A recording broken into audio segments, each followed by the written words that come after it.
what you want about America, land of the free, home of the brave. We got some dumbass motherfuckers floating around this country. Dumbass motherfuckers. America just started war with Iran by bombing a handful of their nuclear facilities, and Iran just issued their first statement in response saying, "Mr. Trump, you started it, and we will end it." I would argue that this makes it clear that Iran plans to retaliate. If they do decide to retaliate, that retaliation could look like a couple different things. The first thing this could look like is strikes on American military bases in the Middle East. The second would be American embassies in the region. And the third, which would be what would most be felt by us here at home in mainland America, would be a decision to shut down the Strait of Hormuz. So the Strait of Hormuz is a strait in which is controlled by the Iranian government. And the reason this would be so damaging is it oversees 20% of the global oil consumption every single day. If they decided to close the strait, this would be incredibly damaging to the global supply chain of oil. And this would hurt us here at home in America, not just by making us pay more for gasoline, but we would also be paying more for the commodities that we either want or need to survive. Either because that oil would be used in the production of these commodities or in the transfer of these commodities. Anyways, that's it for now. I'll keep you guys updated as we learn more. Tonight is going to be a very, very long night.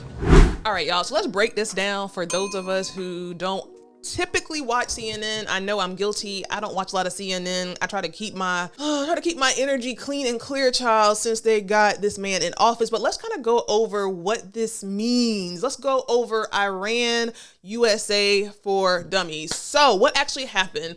Recently, former president, not former, look, speak into existence, child. I know that's right. Ordered strikes against targets in Iran. These strikes hit military-related sites, including ones tied to Iran's nuclear or defense programs. It's a part of a long-running tension between US and Iran. Think of two people who have never liked each other and keep beefing every few years. Now, I asked ChatGPT to explain this for dummies, and here we go. So why did Trumpster bomb Iran, right? For dummies. Trump and his allies say Iran was becoming too aggressive, either building weapons or threatening US interests. There are reports Iran or its allies may have been behind the attacks on US troops or embassies in the region. Election politics. Trump could be trying to look strong on foreign policy as he runs for president again. Some experts say it's also about sending a message to Iran to back off before they become a bigger threat. Now, is this right? Is this the start of a war, y'all? One of my friends messaged me yesterday and she was telling me that her child was coming to her asking her about World War II, child, because, this is all over news, this is all over TikTok. So, is this the start of a war? No full-on war has been declared, but it's very, very tense. Iran may retaliate, which could lead to more strikes. Now I'm gonna tell you what this means to me. When I hear the word retaliate, and this is what I need to be educated on, and this is what I kind of don't understand. When I think of bombs, I'm thinking of, and I hate to even say this out loud, but I'm thinking of like, what are you bombing over here? Like, where, God forbid, where would Iran throw bombs? Like, could this be anywhere in the US? Because that's what I hear when I hear retaliation. When I hear them say, y'all about to get it, y'all about to play with us, and we're gonna play with you, I'm thinking, okay, what does that mean? Like, what does that mean? This is not new. The US and Iran have had this on again, off again beef for decades, especially over nuclear weapons. Say this part slowly and clearly. This is what they care about, okay? Gas prices. If Iran strikes back and it affects oil in the Middle East, gas prices could go up. US troops, this could put American soldiers at risk, especially in the Middle East. Global insatiability. The more unstable things get overseas, the more it impacts the global economy, which trickles down to our pockets. Election drama, this could blah, blah, blah, blah. Here's the thing for me. This is what you guys voted for, and this is what's so concerning for me. I used to go back and forth with, okay, people who voted for Trump, I can't even trip because, that's your actual right to vote for who you feel is your best candidate. I may not agree with who you vote for, but listen, I'm not going to not like you or not mess with you because of who you voted for. That was honestly like my thoughts. But no. Voting for Trump has really put Americans in danger. It's made jobs go down. It's made our pockets look emptier.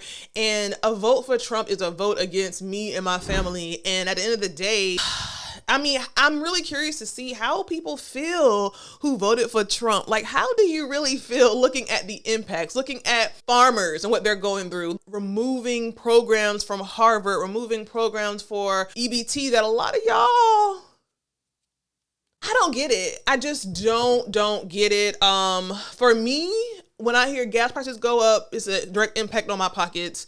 When I hear bombs and troops, I have an ex-husband who is, reservist. I have friends and family who are reservists, and it's putting people that I care about in danger. Every move that this man has made and is making is a move that has been very selfish and not, to me, American focused. And for the life of me, I don't understand how this man made it into office. Because here's the thing too, like, well,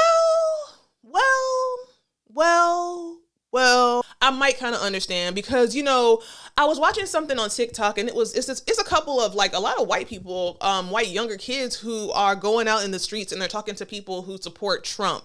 And they're asking them questions like, oh, well, do you support this? Do you not support this? They're saying that you hate how the taxes look for Americans and you're a Trump supporter and you're blaming it on the Democratic Party, but they're giving you factual evidence to show that the tax that you're speaking of is directly from when Trump was in presidency. So for me, like, it's exactly what Trump wanted.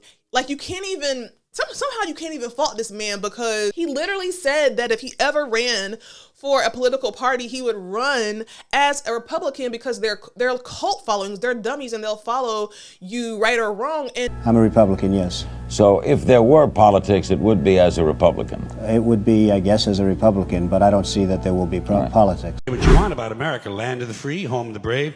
We got some dumbass motherfuckers floating around this country.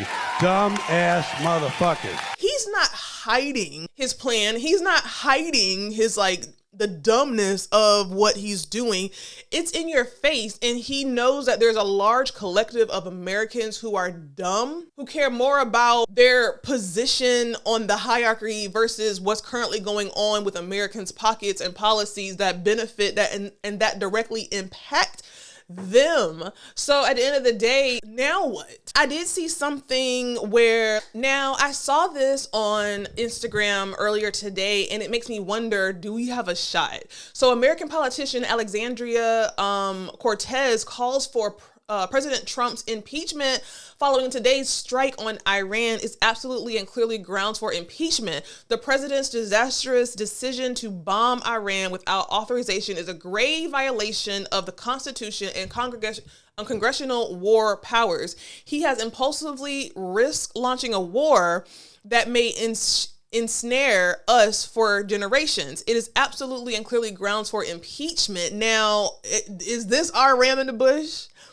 Is this our ram in the bush that we can get him out of here? I don't know. I'm not going to lie to y'all. I got to be real transparent. This is why I don't be watching this news, because it almost gives Invincible. Now, I was thinking and hoping that, the girls fighting, meaning him and Elon fighting, was going to, have some type of good residuals for us who are just regular Americans who want the best for everyone. But that kind of didn't pan out to be anything. People were saying that, that was just a facade to kind of blind us and have our focus redirected somewhere else. So at the end of the day, what's what? We don't know what to believe. And, it's these politicians, a lot of these corrupt politicians who hold the keys to what is put out to us in the media and almost sometimes social media. So sometimes it's just what do we believe? But it's giving powerless on our side. So what do we do? That's why we are out here, boots on the ground with our fans, having fun and doing what we can do, because it makes no sense for us to get in an uproar and I'm not going to go crazy. Now, the only thing that makes me anxious is my daughters, our children, and the thought of something happening to our children. You know what I'm saying? So again, that is good cause for concern. But at the end of the day, this right here is my reminder to do what you have to do today, because shit, rely on God 100% in the front, the back, side to side. God got us, and it's no reason to let this mess up our time here on earth, which sounds like a goodbye. It sounds like I'm saying goodbye. But yeah, is it time for impeachment? Now let's look at some of these comments to see what the girls are saying. Let's impeach him, then offer him to Iran as a peace offering. I'm here for it, Alyssa. Impeachment and full cabinet removal. Now that's the part. Full cabinet removal. We don't want Vance to be his successor. And that's really good thinking, because, you know, one thing that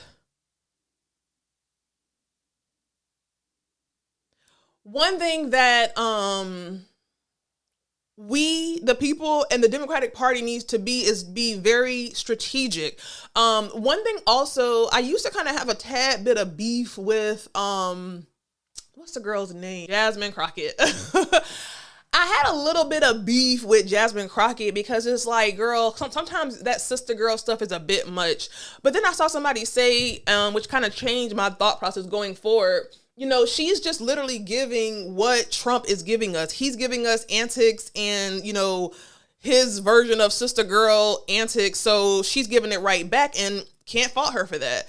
Even though, like she said, we're not on the same playing ground. You have to work doubly as hard. We get all those sentiments. So, you know, I don't know. It all depends on what your thoughts are about that. But at least she's speaking out. And I feel like if we get more people speaking out, but then on the same token, what does that do? Like, the American people appearingly are speaking out. They're not happy. They're not pleased. And I feel like more people are not pleased than people who are pleased. So what are our rights? Let's look at this comment. After January 6th, the Senate should have voted to remove him from office and barred him from ever becoming president again. They didn't. Now, despite holding influence across all branches of government, he refuses to respect the system of checks and balances. I place greater blame on Congress for being weak and allowing him to bypass legislative procedures and ignore the Constitution. They've done nothing to hold him accountable or ensure he follows the law. At this point, what is the purpose of their presence? They've enabled him, and for that, I hold them responsible. Now, that's coming from Brittany_Donald, and those are my sentiments exactly. If we have laws and the Constitution and legislation that's intact, that we're supposed to be going by, and this man, who is a previous reality TV star, okay, he's now in office, voted allegedly by the people, and that's still up for debate. And he's bypassing all this red tape to basically do what he wants to do. What does that leave us? Where does that leave us? Like, what power do we have? I really want somebody to answer that question below, because as a citizen, as someone who, you know, tries to stay clear of the politics, especially this current political 4 years, it's giving, what power do we have? What do we do? Like, let's just go ahead and be boots on the ground. And I don't mean that in a work way. I mean that in a, let's just do what we can to get by. I don't know. It's just giving, like, what power do we have? Brittany_Donald, that is very well said. What power do we have? This is the best post I've seen all day. Yes, get him out of here. It's just so wild that everything we see is anti-Orange Man. Somehow he is our president. Like, it doesn't make sense. Fear not, I am with you. Be not dismayed, for I am your God. I will strengthen you. Yes, I will help you. I will uphold you with my righteous right hand. Hallelujah, because God is good. And that's what I said. Front, back, side to side, God. I voted for Kamala. Kamala. Y'all voted for Trump. Yes, get him the fuck out of here. I mean, this goes on and on. I need to understand the impeachment process, because wasn't he impeached before? People are upset and people are afraid at the same time. These politicians need to stop the fear mongering and misinformation, no matter what your position is. They should definitely know that the commander of chief has the ability to launch attacks up to 60 days without talking to Congress. Biden did between 2021 and 2024 in Syria and Iraq. Obama did it in 2011 for months in Libya. They bank on you all being misinformed. This is very performative. They use fear to keep you in line. Stop falling for it. Now I bet this is a white man. I don't know. But anyway. And that's what I'm saying. That's why we need more conversation about this for us to understand like what's going on. I'm tired of their lip service. They need to get active because this man doesn't follow the rules. So they need to throw the rules out the window as well. Just sitting there on Twitter complaining and ain't doing shit. Now, here's the thing. It's almost giving narcissistic partner that is waiting for you to react so then they can go back and forth with you. So now you both looking crazy. So by that, I mean, she's saying, and a lot of people say, oh, well, since he's doing this, the Democrats need to do this too, and then we'll win or get some headway. And I don't think that is the 100% most effective way because he is a narcissist. And one thing I know all too well about narcissists is that they're gonna bait you until you respond, and then you look just as dumb as they are. And so for me, it's not about lowering ourselves to his level. It's about being strategic. Now, how that looks, I don't know how that looks, but all I know is that something needs to be done. I don't know. Listen, y'all, let me know what you think. How are you feeling about this? And I will see you in the next episode.